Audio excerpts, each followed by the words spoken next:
Hello students, welcome to JNV learning portal.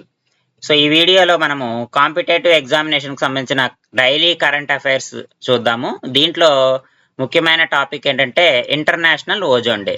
World ozone day was observed every year on which month and date?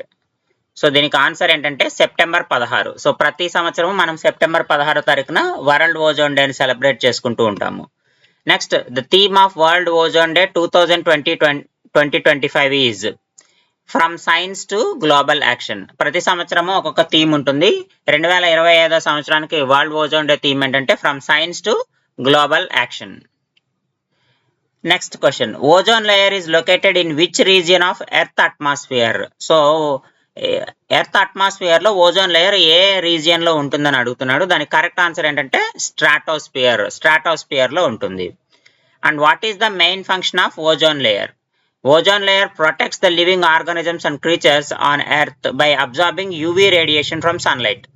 సూర్యుడి నుంచి వచ్చేటువంటి హానికరమైనటువంటి అతి నీలలోహిత కిరణాలను absorb చేసుకొని భూమి మీదకు రాకుండా ఈ ఓజోన్ పొర అనేది అయితే ఆపుతుంది. దానివల్ల మనకి ఈ హిమాలయాలు కరిగిపోవడం కానీ లేదా ఎర్త్ అట్మాస్ఫియర్ యొక్క టెంపరేచర్ పెరగడం కానీ ఇలాంటివి జరగకుండా ఈ ఓజోన్ లేయర్ అనేది మనల్ని ప్రొటెక్ట్ చేస్తుంది. Next, which gas causes depletion of ozone layer? So యాక్చువల్గా ఇక్కడ మనకి ఓజోన్ లేయర్ డిప్లీషన్ అంటే ఓజోన్ పొర కరిగిపోవడానికి ప్రధాన కారణం ఏంటి అంటే క్లోరోఫ్లోరోకార్బన్స్. సో ఓజోన్ లేయర్ అంటే ఆక్సిజన్ 3m అంటే 3 ఆక్సిజన్ ఆటమ్స్ కలిస్తే దాన్ని ఓజోన్ లేయర్ అంటాము. సో ఈ క్లోరోఫ్లోరోకార్బన్స్ లో ఉండేటువంటి ఈ క్లోరిన్ ఆక్సిజన్ ఓజోన్ తో రియాక్ట్ అవడం వల్ల ఓజోన్ కాస్త ఎలా మారుతుందంటే ఆక్సిజన్ గా మారుతుంది. ఇలా ఓజోన్ ఆక్సిజన్ గా మారడాన్నే ఓజోన్ లేయర్ డిప్లీషన్ గా చెప్తాము.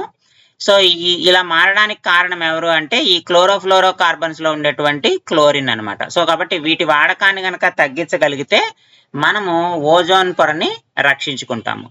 Next question, in which year Montreal protocol was signed? So ఈ క్వశ్చన్ కనుక మీకు ఆన్సర్ తెలిస్తే కామెంట్ బాక్స్ లో పోస్ట్ చేయండి. Thank you.